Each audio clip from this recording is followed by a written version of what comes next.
Hello again, Roy.RealEstate here with Coldwell Banker Legacy in San Angelo. Today I want to do my second update on what the COVID-19 is doing to the San Angelo market, kind of a current events thing. This is done on April 7th, so you know kind of what's going on. It's been a couple of weeks since I kind of updated. Just going to give some highlights and some of the issues we're beginning to see as we've, more or less a little over 2 weeks of being pretty well shut down. So real estate is still moving. That's the thing. Houses are still selling. Houses are going on the market. Houses are being sold or going under contract. Those kind of things are still going on. So real estate has been deemed an essential service, which makes sense. If you need to move, you need to move. So for the people that need housing in the next 60 days or 90 days or something like that, then you can still do the things you need to do to find a house, to sell a house, to buy a house, to do those things. So it's still working. The market is actually still fairly active. We had an abundance of buyers and not enough sellers, earlier in the year. So this has kind of put it into a more balanced situation, at least temporarily. But stuff is still going.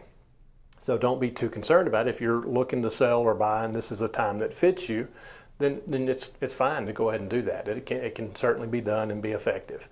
Now, one of the things we're starting to see now, particularly once the $2 trillion bill came out of Congress, is that there's some things going on in the lending world that are they've kind of raised some of the requirements on FHA and VA loans, on the credit scores they're requiring. They're doing a few more verifications later in the process on employment as they go into it. So that's going to be something to keep an eye on and see how that affects things. Because that's something that, if there's issues on the loan end, then that could derail a lot of things. So, and it looks like from watching the news and stuff, my prediction is that we are at peak of the COVID-19 issue. And so as we start to hopefully see a decline in the number of new cases, more good results, stuff like that we'll start to see the loosening up of some of the restrictions, the more people can go back to work. And as we'll just kind of do it gradually, that we'll be able to see things pick up again. So anyway, as of today, things are still going. Properties are being bought and sold. The property values have not really changed. The sales prices are still fairly consistent with what they were a month ago or 2 months ago. So everything is really rolling along quite well. There's a little less activity showing, and some of that's a concern. And like I said, there's more, you can do a remote where I can go out and video the house for you or do a walkthrough or on Zoom or whatever method, and give you the information without you having to go out there. And we try to do that as much as possible, but honestly, I wouldn't buy a house without having walked through it and seen it. So there comes a point in time, if you're serious enough, that needs to happen. Probably more and more people do actually buy without having seen the house, and that's still fascinating to me. But you can do that. It's your discretion as the buyer. That's up to you. And sometimes the seller will restrict the showings and things like that. If you are a seller, make sure you're doing the cleanup, the wipe downs of the surfaces that could be touched.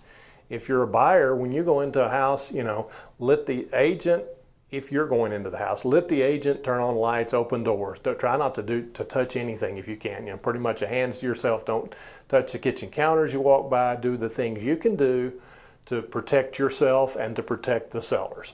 Masks are a good idea, whatever kind of things, but just do what you can as you're going through the process, but don't be too consumed with the fear of it and the risk, because there is a little bit of a risk, but it's and it can literally be deadly in some cases, but the vast majority are not. So do what's smart, protect yourself, walk in as few houses as a buyer as you really have to. Don't walk into them until you're fairly convinced that this might be the house you want to make an offer on. And that's one of the big things. And again, sellers, do what you can, clean up, wipe down the surfaces that are likely to be touched when someone comes through the house. So little tidbits, again, take responsibility yourself for your protection, both as a buyer and a seller, and for the protection of others.